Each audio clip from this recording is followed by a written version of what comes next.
नमस्कार श्रोते हो, रेडिओ जयंतच्या आनंदी कट्ट्यावर मी अनुराधा आपणा सर्वांचं मनपूर्वक स्वागत करते. श्रोते हो, कधी कधी बोध देणाऱ्या, आपल्यातल्याच आपल्याशी संवाद साधायला लावणाऱ्या सकारात्मक गोष्टी आपल्याला या सोशल मीडियाच्या माध्यमातून वाचायला मिळतात, ऐकायला मिळतात, बघायला मिळतात.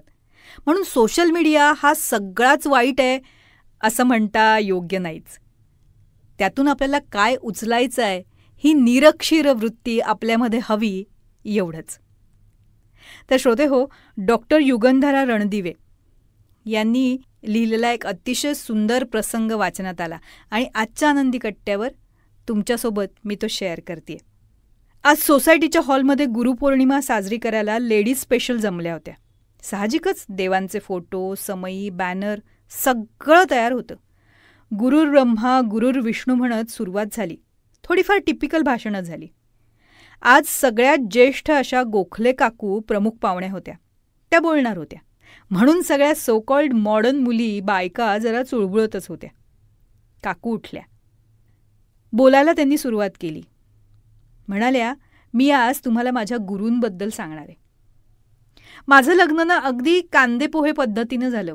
कोकणातून इथे मुंबईत आले. माहेरी सगळ्या कामांची सवय होती, पण इथे चाळीमध्ये 2 खोल्यात 8 माणसं, हे गणित काही पचनी पडणारं नव्हतं. टॉयलेट घरातच होतं. ही जमेची बाजू. पहिल्या दिवसापासून सासूबाई कमी बोलून पण मला निरखून काही सूचना करायच्या. कोकणातला अघळपघळपणा इथे का चालणार नाही हे त्यांनी समजावून सांगितलं. नारळ घालून रसभाज्या करणारी मी डब्यासाठी कोरडी भाजी करायला शिकले. कोणतंही व्रत वैकल्य त्यांनी लादलं नाही. जे पटतं, जे झेपतं, खिशाला परवडतं ते करावं असं त्यांचं स्पष्ट मत.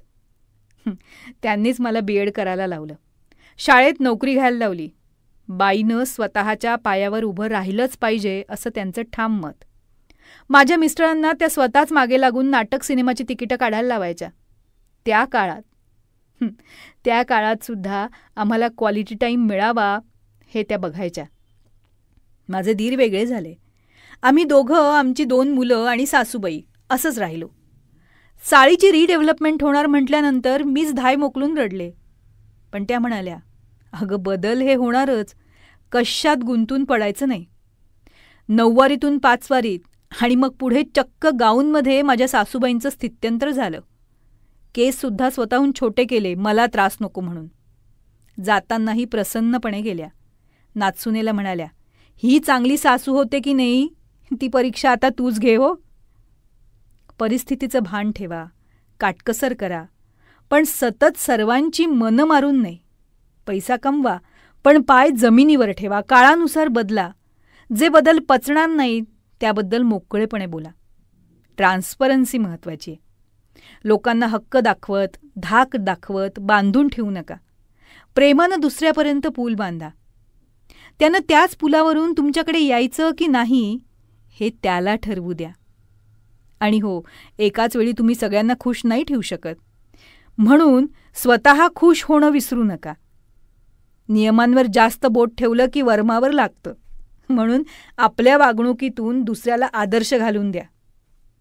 पतंगाचा मांजा ढील दिल्यावरच पतंगाला उंच नेऊ शकतो ना. म्हणूनच नवीन पिढीला टोचून दूषणं देण्यापेक्षा नवीन शिकून घ्यावं. घरात भांडणं होणारच, पण रात गई बात गई. एक वेळचं जेवण तरी सगळ्यांनी एकत्र केलंच पाहिजे. बाहेरचं फ्रस्ट्रेशन, चिडचिड घरात बोलून शांत झाली पाहिजे. आणि प्रत्येकानं आपला दिवस कसा गेला एवढं जरी सांगितलं ना तरी घरामध्ये खूप संवाद घडू शकेल. विश्वास, प्रेम घरात मिळालं तर बाहेरच्या चुकीच्या व्यक्तीकडून फसवणूक होणारच नाही. जेमतेम अक्षर ओळख असणाऱ्या माझ्या सासूबाई टॉप कॉलेजातल्या MBAलाही लाजवतील अशा काटेकोर होत्या.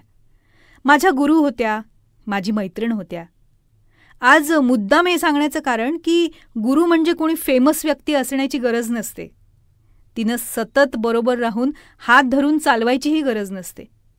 ती आपल्या आजूबाजूच्या माणसांमधलीच एक असते. तिला सन्मान, फोटो, गिफ्ट याची अपेक्षा नसतेच. फक्त तिच्यातल्या चांगल्या गोष्टींचं अनुकरण झालं आणि ते पुढे नेलं की बास.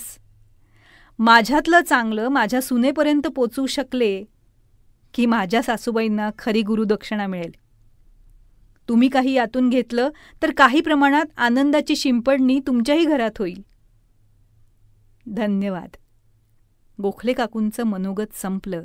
हॉलमध्ये शांतता होती.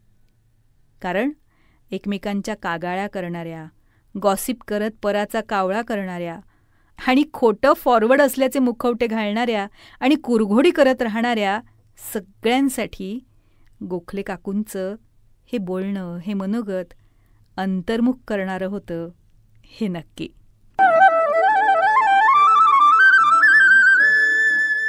तर श्रोते हो, आजचा हा विचार तुम्हाला कसा वाटला याविषयी आम्हाला आपल्या प्रतिक्रिया जरूर कळवा. त्याचबरोबर रेडिओ जयंतनं चतुरस्त्र हा पॉडकास्ट सुरू केलेला आहे आणि या पॉडकास्टमध्ये प्राध्यापक, लेखक, कवी, नाटककार श्री रमेश कोटस्थाने यांच्याशी साधलेला दिलखुलास संवाद आपण बघणार आहात. या संवादाचे दोन्ही भाग आपण आपल्या चॅनलवर अपलोड केलेले आहेत, तेव्हा हे दोन्ही भाग जरूर बघा. ते तुम्हाला कसे वाटले याविषयीच्या प्रतिक्रिया नक्कीच आमच्या कमेंट बॉक्समध्ये लिहा. त्याचबरोबर श्री रमेश कोटस्थाने लिखित खुळा पाऊस या पुस्तकाचं अभिवाचन आपल्याला रेडिओ जयंतवर ऐकायला तर मिळेलच, पण त्याबरोबरच पूज्य साने गुरुजी लिखित श्यामची आई, पद्मविभूषण बाबासाहेब पुरंदरे लिखित राजा शिवछत्रपती या पुस्तकाचे दोन्हीही खंड, प्राध्यापक यशवंत पाठक लिखित मातीचं देणं, डॉक्टर शुभा साठे लिखित त्या तिघी, नर्मदा परिक्रमेच्या स्वानुभवांवर आधारित प्रभू पाठक लिखित बिल्वपत्र या दर्जेदार पुस्तकांचं अभिवाचनही आपण जरूर ऐका. आणि ते आपल्याला कसं वाटलं याविषयीच्या आपल्या प्रतिक्रिया आमच्या कमेंट बॉक्समध्ये नक्की लिहा. आणि हो, रेडिओ जयंत हे यूट्यूब चॅनल लाईक करा, शेअर करा आणि सबस्क्राईब करा. याचं सबस्क्रिप्शन फ्री आहे.